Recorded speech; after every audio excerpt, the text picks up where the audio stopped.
When we talk about atom, we are talking about atom, A-T-O-M. Atom, A-T-O-M, is the smallest unit of matter. All things in this physical dimension are made up of matter, and all things broken down to their smallest form are atoms. When we talk about Eve, we are talking about an electron.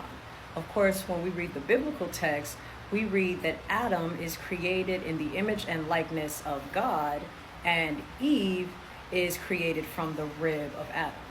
Again, we're not talking about Adam, we're talking about atom.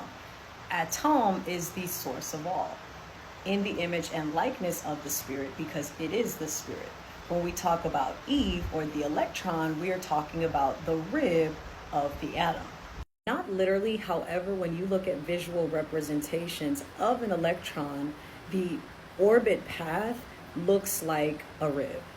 So, putting those pieces together, again, everything is made up of atoms. Therefore, everything is made up of the same thing. That same thing is source, or spirit. In source, or spirit, or atoms, you have protons, neutrons, and electrons. This is how you get the three-body problem. Protons have a positive charge, electrons have a negative charge, and neutrons have a neutral charge, and they move independent of each other.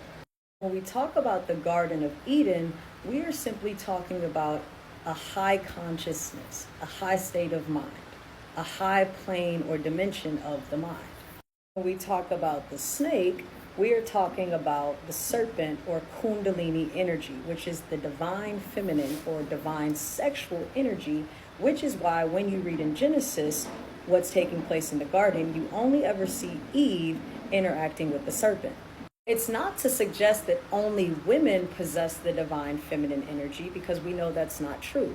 All genders are genderless. However, it is to say that the wisdom, or the Kundalini energy, is specific to the feminine. 9 represents the number of completion. You spend 9 months in the womb of the woman, which is the matrix, or the portal. The spirit is moving upon the face of the waters. But remember, the sexual nature is the exoteric. But when we're thinking about it from the hidden meaning, or the esoteric, we're not talking about becoming pregnant in the womb of the woman. We're talking about becoming pregnant in the mind, where the divine consciousness is housed.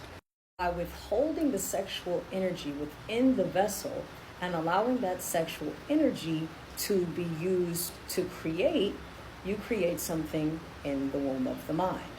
You quite literally become pregnant with ideas. Of course, in the religious text, you read that the kingdom of God is in you, which is why the spinal cord, or your 33 vertebrae, is Jacob's ladder. Your spine, in connection with your brain, represents the tree of life. The serpent, or this Kundalini energy, divine feminine energy, sits coiled at the base of the spine.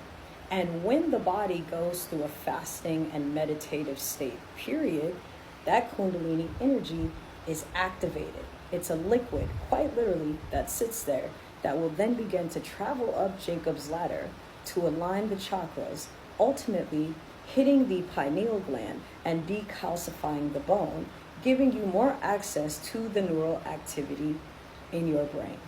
This is why Yehoshua is described as being 33 years of age.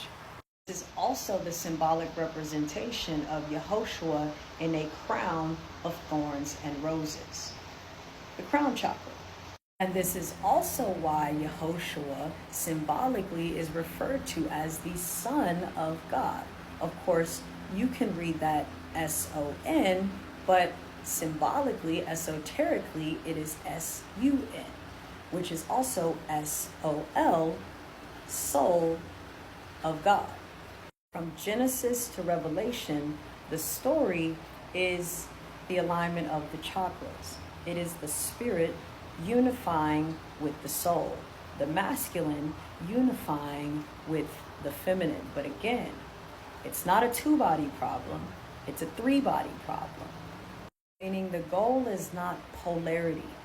The goal is not yin and yang. The goal is what exists between yin and yang. You get it?